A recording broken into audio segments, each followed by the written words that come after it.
నమస్తే, welcome to non stop news.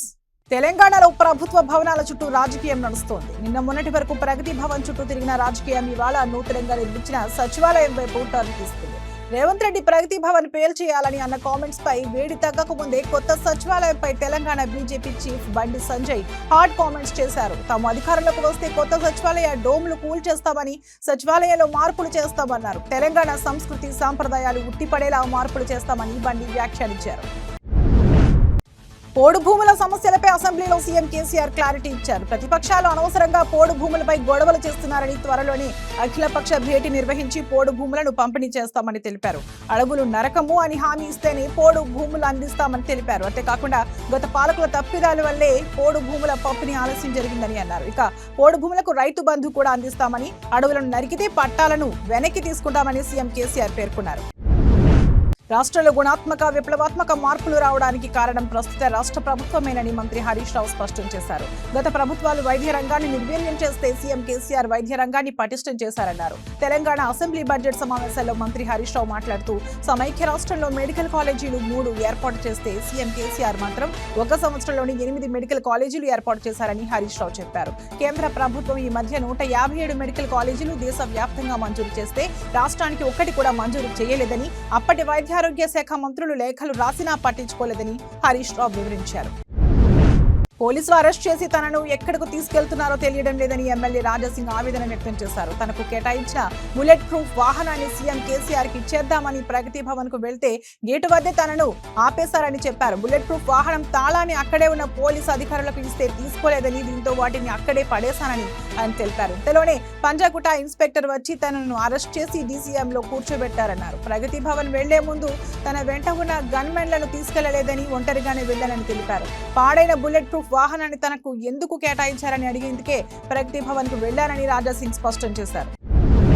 చిన్న ఉపగ్రహ వాహన నౌక SSLV D2 నింగిలోకి దూసుకెళ్లింది. తిరుపతి జిల్లాలోని సతీష్ ధావన్ స్పేస్ సెంటర్ నుంచి ఈ ఉపగ్రహ ప్రయోగం జరిగింది. శుక్రవారం వేకోజామున 2:48 కౌంట్ డౌన్ ప్రక్రియ ప్రారంభమై 6:30 కొనసాగింది. 9:18 షార్లోని మొదటి ప్రయోగ వేదిక నుంచి SSLV D2 నింగిలోకి దూసుకెళ్లింది. SSLV D2 ద్వారా ఇస్రోకు చెందిన 156.3 కిలోల బరువు గల EOS 7 ఉపగ్రహంతో పాటు USA అంటారిస్ సంస్థకు చెందిన 11.5 కిలోల జానుస్ 1, చెన్నై స్పేస్ కిడ్స్ ఇండియా ఆధ్వర్యంలో ప్రభుత్వ ఉన్నత పాఠశాలల బాలికలు రూపొందించిన 8.7 కిలోల ఆజా దిశాట్ 2ను భూసమీప కక్షలో ప్రవేశపెట్టారు. కేంద్ర హోంశాఖ మంత్రి అమిత్ షా నేడు హైదరాబాద్ కు రానున్నారు. సర్దార్ వల్లభాయ్ పటేల్ పోలీస్ అకాడమీలో శనివారం జరిగే IPSల పరేడ్ లో పాల్గొనేందుకు నగరానికి చేరుకున్నారు. ప్రత్యేక విమానంలో శంషాబాద్ విమానాశ్రయానికి చేరుకుని అక్కడి నుంచి పోలీస్ అకాడమీకి రోడ్డు మార్గం ద్వారా రాత్రి 10:40 చేరుకుని అక్కడే బస చేరున్నారు. రేపు ఉదయం 7:50 నుంచి 11:30 వరకు పోలీస్ అకాడమీలో నిర్వహించే IPS పరేడ్ లో ముఖ్య అతిథిగా పాల్గొననున్నారు. రాష్ట్ర ప్రభుత్వం విద్యకు పెద్దపీట వేస్తూ పలు సంక్షేమ పథకాలను అమలు చేస్తుందని, వాటిని ప్రతి ఒక్కరూ సద్వినియోగం చేసుకోవాలని మహబూబాబాద్ జిల్లా కలెక్టర్ కె శశాంక అన్నారు. ఇనుగుర్తిలో నూతనంగా నిర్మించిన అంగన్వాడీ సెంటర్ భవనాన్ని ప్రారంభించిన ఆయన చిన్నారులచే అక్షర అభ్యాసం చేయించారు. చిన్నారులు, గర్భిణీలు, బాలింతలకు అంగన్వాడీ సెంటర్లో అందించే పోషకాలతో పాటు పాలు, గుడ్లు, పౌష్టికాహారం తీసుకోవాలన్నారు. 9 ఏళ్ల కేసీఆర్ పాలనంతా మోసమని భువనగిరి ఎంపీ కోమటిరెడ్డి వెంకటరెడ్డి త్వరలో 4 జిల్లాల్లో తాను యాత్ర చేపడుతున్నట్లు తెలిపారు. బైక్ యాత్ర ద్వారా ప్రజల్లోకి వెళ్తున్నామని, 9 ఏళ్లలో కేసీఆర్ ఏం చేశారని ప్రజలను అడుగుతామని చెప్పారు. మిషన్ భగీరథ నీళ్లు వస్తున్నాయా, ఉద్యోగాలు వచ్చాయా, ఎన్ని ఇళ్లు కట్టారు, ఎన్ని ఎకరాలకు సాగునీరు అందించారు, కేసీఆర్ హామీలు ఎన్ని అమలయ్యాయో ప్రజలని అడిగి తెలుసుకుంటామన్నారు. ప్రపంచ వ్యాప్తంగా ఎదురు చూసే ఫార్ములా ఈ రేస్ నేడు ప్రాక్టీస్ మ్యాచ్ తో ప్రారంభం కానుంది. ఇప్పటి వరకు విదేశాల్లో చూసే ఆ రేసును తిలకించే అవకాశం నగర వాసులకు లభించనుంది. హుసేన్ సాగర్ తీరాన జరిగే అంతర్జాతీయ పోటీల కోసం 2.8 కిలోమీటర్ల స్ట్రీట్ సర్క్యూట్ ను తీర్చిదిద్దారు. లుంబిని పార్క్ నుంచి ప్రారంభమై సచివాలయం పక్క నుంచి మింట్ కాంపౌండ్, ఐమాక్స్ మీదుగా NTR గార్డెన్ వరకు రేస్ సాగనుంది.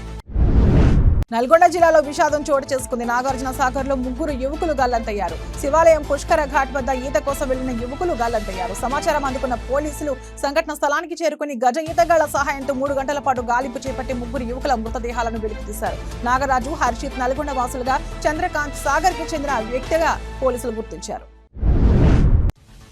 త్రిపుర అసెంబ్లీకి నెల 16న ఎన్నికలు జరగనున్న నేపథ్యంలో అధికార బీజేపీ ఉచితాల వర్షం కురిపించింది. ఆ పార్టీ జాతీయ అధ్యక్షుడు జేపీ నడ్డా గురువారం విడుదల చేసిన మేనిఫెస్టోలో ప్రజలపై హామీల జడివాన కురిపించారు. రాష్ట్రంలో తమకు మళ్లీ పగ్గాలు అప్పగిస్తే ఆదివాసీలకు మరింత స్వయం ప్రతిపత్తి కల్పిస్తామని మేనిఫెస్టోలో పేర్కొన్నారు. ఆదివాసీలకు చట్టపరమైన పాలన, ఆర్థిక అధికారాలు అప్పగిస్తామని నడ్డా పేర్కొన్నారు. ఆర్థికంగా వెనుకబడిన కుటుంబాలు ఆడపిల్లలు పుడితే బాలికా సమృద్ధి యోజన కింద 50,000 బాండ్ ఇస్తామని, ప్రతిభావంతులైన కాలేజీ విద్యార్థినులకు స్కూటీలు, 2 ఎల్పీజీ సిలిండర్లు ఉచితంగా అందిస్తామన్నారు. ఈ నెల 17న సచివాలయం ప్రారంభోత్సవం తర్వాత సికింద్రాబాద్ పరేడ్ మైదానంలో నిర్వహించనున్న సభకు భారీ జన సమీకరణ చేయాలని గ్రేటర్ నేతలకు మంత్రి కేటీఆర్ దిశానిర్దేశం చేశారు. అసెంబ్లీ కమిటీ హాల్లో హైదరాబాద్, రంగారెడ్డి, మేడ్చల్ జిల్లాల మంత్రులు, ఎమ్మెల్యేలు, ఎమ్మెల్సీలతో కేటీఆర్ సమావేశమయ్యారు. ప్రతి నియోజకవర్గం నుంచి కనీసం 10,000 మంది హాజరయ్యేలా చూడాలని నేతలకు కేటీఆర్ సూచించారు. తారకరత్న ఆరోగ్య పరిస్థితిపై ఆయన సోదరుడు సినీ హీరో కళ్యాణ్ రామ్ స్పందించారు. తారకరత్న కోలుకుంటున్నారని చెప్పారు. ఇంతకంటే ఎక్కువ సమాచారం ఇవ్వడానికి తాను మెడికల్ ఎక్స్పర్ట్ ని కాదని అన్నారు. ఎక్స్పర్ట్ డాక్టర్ల పర్యవేక్షణలో తారకరత్న త్వరగానే పూర్తిగా కోలుకుంటారనే నమ్మకం తనకుందని చెప్పారు. తన తాజా చిత్రం అమిగోస్ విడుదల నేపథ్యంలో మీడియాతో మాట్లాడుతూ కళ్యాణ్ రామ్ ఈ మేరకు స్పందించారు. అప్పులు తెచ్చి ఎడాపెడా ఖర్చు చేస్తే భవిష్యత్ తరాలపై మోయలేనంత రుణభారం పడుతుందని ప్రధాని నరేంద్ర మోడీ రాష్ట్ర ప్రభుత్వాలను హెచ్చరించారు. గురువారం రాజ్యసభలో ప్రధాని ప్రసంగించారు. ఈ సందర్భంగా కొన్ని రాష్ట్రాలు వ్యయ నియంత్రణపై సీరియస్ గా దృష్టి సారించాల్సిన అవసరం ఉందని చెప్పారు. అప్పు పుడుతోంది కదా అని అన్ని చోట్ల రుణం తీసుకుని దుబారా ఖర్చులు చేస్తే పొరుగు దేశాలు ఎదుర్కొంటున్న పరిస్థితి మనకు తప్పదని హెచ్చరించారు. వైఎస్ వివేకానందరెడ్డి దారుణ హత్య నేపథ్యంలో జగనాసుర రక్త చరిత్ర పేరిట ఓ పుస్తకాన్ని తెలుగుదేశం పార్టీ విడుదల చేసింది. టీడీపీ ఏపీ అధ్యక్షుడు అచ్చెన్నాయుడు, ఇతర కీలక నేతలు ఈ పుస్తకాన్ని రిలీజ్ చేశారు. ఈ సందర్భంగా అచ్చెన్నాయుడు మాట్లాడుతూ వివేకాను ఎవరు హత్య చేశారు అనే నిజాన్ని ప్రజలకు తెలిపేందుకే ఈ పుస్తకాన్ని విడుదల చేశామని చెప్పారు. రాష్ట్రంలోని ప్రజలందరికీ ఈ పుస్తకాన్ని అందిస్తామని తెలిపారు. 9 ఏళ్ల మణికుశాల్ క్యాన్సర్ తో బాధపడుతున్నాడు. మణికుశాల్ అభిమాన హీరో రామ్ చరణ్. జీవితంలో ఒక్కసారైనా రామ్ చరణ్ ను కలవాలని ఆ చిన్నారి తన కోరికను తల్లిదండ్రులకు తెలిపాడు. ఇప్పుడు ఆ చిన్నారి కళ నెరవేరింది. అగ్ర హీరో రామ్ చరణ్ స్వయంగా ఆసుపత్రికి వచ్చి మణికుశాల్ తో మాట్లాడారు. క్యాన్సర్ తో పోరాడుతున్న మణికుశాల్ విషయాన్ని మేక్ ఏ విష్ ఫౌండేషన్ ప్రతినిధులు రామ్ చరణ్ కు తెలియజేశారు. బాలుడి పరిస్థితి తెలుసుకుని చలించిపోయిన రామ్ చరణ్ స్పర్స్ ఆసుపత్రికి వచ్చారు. చికిత్స పొందుతున్న మణికుశాల్ తో మాట్లాడి అతనికి ఆనందం కలిగించారు. ధైర్యంగా ఉండాలని చెప్పారు. భద్రాద్రి కొత్తగూడెం జిల్లా కేంద్రం గన్నవరం కాలనీలో అగ్ని ప్రమాదం జరిగింది. ప్రమాదంలో ఓ రైతు ఇళ్లు పూర్తిగా అగ్నికి ఆహుతైంది. రెక్కాడితే గాని డొక్కాడని స్థితిలో ఉన్న తమ ఇళ్లు పూర్తిగా అగ్నికి ఆహుతవడంతో బాధితులు లబోదిబోమంటున్నారు. తమను ప్రభుత్వం ఆదుకోవాలని బాధితులు విజ్ఞప్తి చేస్తున్నారు.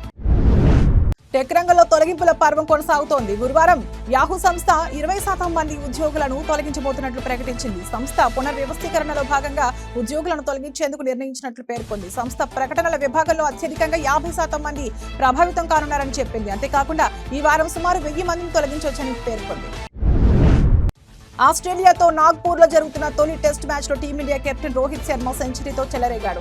మరో ఎండ్లో మన బ్యాట్స్మెన్ వరుసగా అవుట్ అవుతున్నా ఏమాత్రం చెదరని ఏకాగ్రతతో కెప్టెన్ ఇన్నింగ్స్ ఆడుతున్నాడు. 171 బంతులను ఎదుర్కొన్న రోహిత్ 2 సిక్సర్లు, 14 4ల సాయంతో శతకాన్ని పూర్తి చేశాడు. మరోవైపు ఈ ఉదయం ఒక వికెట్ నష్టంతో 77 పరుగుల వద్ద రెండో రోజు ఆటను ప్రారంభించిన టీమిండియా వరుసగా వికెట్లను కోల్పోతూ వచ్చింది. అయినప్పటికీ రోహిత్ శర్మ తనదైన స్టైల్లో ఆడుతూ స్కోర్ బోర్డును ముందుకు నడిపించాడు.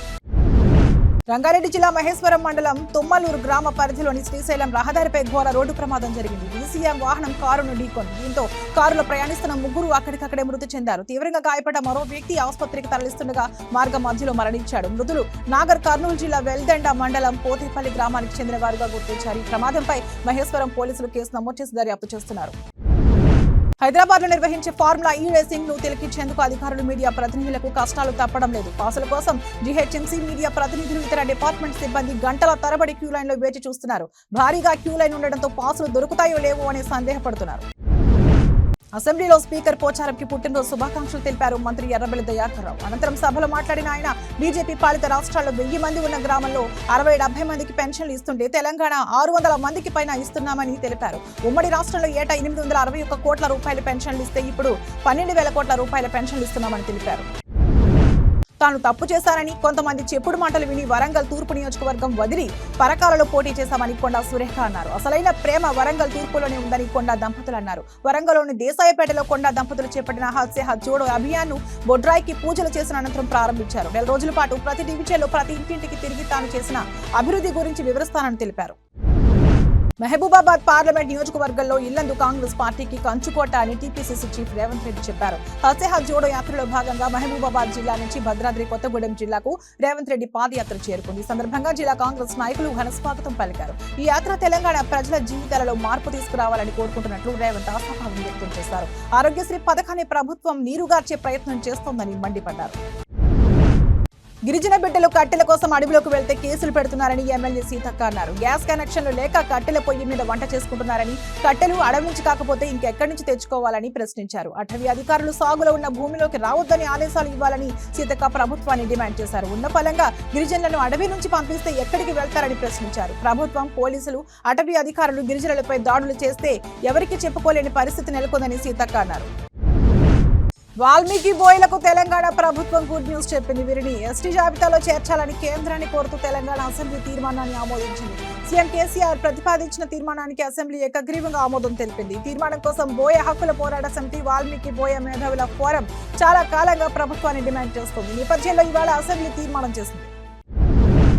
హైదరాబాద్ మలక్పేటలోని రాజీవ్ కమ్యూనిటీ హాల్లో కంటి వెలుగు కార్యక్రమం ఏర్పాటు చేశారు. ఈ కార్యక్రమాన్ని స్థానిక కార్పొరేటర్ బొక్క భాగ్యలక్ష్మి ప్రారంభించాల్సి ఉండగా ఆమె భర్త బొక్క బల్సూదర్ రెడ్డి ప్రారంభించారు. పలు సంక్షేమ పథకాల్లో కూడా తానే కార్పొరేటర్ అన్నట్లుగా వ్యవహరిస్తున్నారు. పేరుకు మాత్రమే కార్పొరేటర్ బొక్క భాగ్యలక్ష్మి అని అధికారం మొత్తం బొక్క మధుసూదన్ రెడ్డిదే అన్నట్లుగా వ్యవహరించడం రాజకీయాల్లో చర్చనీయాంశంగా మారింది. 1956 నుంచి వాల్మీకి బోయలు ఉద్యమం చేస్తున్నారని మంత్రి శ్రీనివాస్ గౌడ్ అన్నారు. కేంద్ర ప్రభుత్వం వెంటనే తెలంగాణ అసెంబ్లీ తీర్మానాన్ని ఆమోదించి వాల్మీకి బోయలకు న్యాయం చేయాలని తెలిపారు.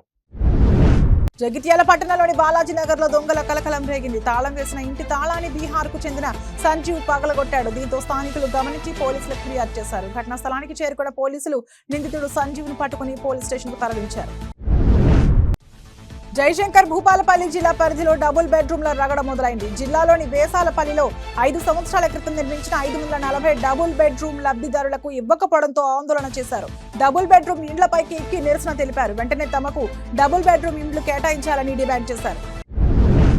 ఇక కాంగ్రెస్, బీజేపీ పార్టీలవి పాదయాత్రలు కావని అంతిమ యాత్రలని ఎమ్మెల్యే జీవన్ రెడ్డి విమర్శించారు. ఒక పక్క ఎలక్షన్ జరిగితే మరో పక్క యాత్రలు చేస్తున్నారన్నారు. జనం లేక పాదయాత్రలు వెలవెలబోతున్నాయన్నారు. ఎర్రగడ్డ ఆసుపత్రిలో ఉండాల్సిన వారు పార్టీలకు అధ్యక్షులయ్యారని ఎమ్మెల్యే జీవన్ రెడ్డి ఆరోపించారు. ఖమ్మం జిల్లా వేంసూరు మండలం కందుకూరు గ్రామంలో రాజ్యసభ సభ్యులు ఎటిరో డ్రగ్స్ అధినేత బండి పార్థసారథి రెడ్డి సౌజన్యంతో నిర్మించనున్న ప్రభుత్వ జూనియర్ కళాశాల భవనానికి భూమి పూజ, శంకుస్థాపన కార్యక్రమాన్ని చేపట్టారు. ఈ కార్యక్రమానికి ముఖ్య అతిథులుగా ఎమ్మెల్యే సండ్ర వెంకటవీరయ్య, మాజీ మంత్రి తుమ్మల నాగేశ్వరరావు హాజరయ్యారు. ఈ సందర్భంగా ఇంటర్నేషనల్ స్టాండర్డ్స్ తో బండి సోమకాంతమ్మ పేరిట జూనియర్ కళాశాలను నిర్మించి వేంసూరు మండల విద్యార్థులకు అందిస్తామన్నారు ఎంపీ బండి పార్థసారథి రెడ్డి. హత్సేహాత్ జోడో కార్యక్రమంలో భాగంగా ఖమ్మం జిల్లా కామేపల్లి మండలం పొన్నెకల్లులో విద్యుత్ సమస్యలను పరిష్కరించాలని కోరుతూ టీపీసీసీ అధ్యక్షుడు రేవంత్ రెడ్డి విద్యుత్ సబ్ స్టేషన్ ముందు ధర్నా చేపట్టారు. ఈ సందర్భంగా అసెంబ్లీ సమావేశాలు ఉన్నందున భట్టి విక్రమార్క హాజరు కాలేదన్నారు రేవంత్ రెడ్డి. ఇల్లెందు కాంగ్రెస్ కు కంచుకోట అన్నారు. కేసీఆర్ కు ఇది చివరి బడ్జెట్ అని, ప్రజలు ఇచ్చిన అవకాశం ఇక తీరిపోయినట్లని చెప్పారు. సంతోష్ నగర్ సీఐ వంశీపై వేటు పడింది. ఓ మహిళ ఎస్ఐని వేధింపులకు గురి చేస్తున్నారని ఆరోపణ నేపథ్యంలో ఆయన్ను హెడ్ క్వార్టర్స్ కు అటాచ్ చేసినట్లు తెలుస్తుంది. ఈ విషయంపై పూర్తి విచారణ చేపట్టి చట్టపరమైన చర్యలు తీసుకుంటామని అధికారులు తెలిపారు. మేడ్చల్ జిల్లాలో ఓ పాత నేరస్తుడిని సినీ ఫక్కీలో పోలీసులు పట్టుకున్నారు. జిల్లాకు చెందిన కుతాడి శ్రీనివాస్ అలియాస్ ఎరుకుల శ్రీనుపై మేడ్చల్ పోలీస్ స్టేషన్లో 7 కేసులు, అల్వాలో 7 కేసులు ఉన్నాయి. అయితే ఈ నేపథ్యంలో పోలీసులకు సహకరించకుండా తప్పించుకుని తిరుగుతున్నట్లు సీఐ తెలిపారు. రియల్ ఎస్టేట్ వ్యాపారం చేసే శ్రీనివాస్ గతంలో అనేక చోట్ల భూదందాలు చేసి కొనుగోలుదారులను మోసం చేయడంతో పాటు ఎదురు తిరిగితే బెదిరింపులకు పాల్పడేవారని పోలీసులు తెలిపారు. పలు కేసుల విచారణ నిమిత్తం పోలీసులకు దొరకకుండా ఢిల్లీ, దుబాయ్లో శ్రీనివాస్ తలదాచుకుంటున్నట్లు సమాచారం. అయితే తన కుమారుడి పెళ్లి జరుగుతుండటంతో నగరానికి వచ్చిన అతన్ని పోలీసులు పట్టుకున్నారు. వాల్మీకి బోయ్లను కొన్ని రాష్ట్రాలు ఎస్టీ/ఎస్సీ జాబితాలో చేర్చాయని మంత్రి నిరంజన్ రెడ్డి తెలిపారు. ఉమ్మడి ఏపీలో ఎస్టీలో చేర్చాలని ఉద్యమాలు జరిగాయన్నారు. తెలంగాణ ఏర్పడిన తర్వాత చెల్లప్ప కమిషన్ ఏర్పాటు చేశామని, కమిషన్ రిపోర్ట్ ఆధారంగా వాల్మీకి బోయ్లను ఎస్టీ జాబితాలో చేర్చాలని సభలో ఏకగ్రీవ తీర్మానం చేసినట్లు తెలిపారు. ఈ తీర్మాన కాపీని కేంద్రానికి పంపినట్లు మంత్రి నిరంజన్ రెడ్డి పేర్కొన్నారు.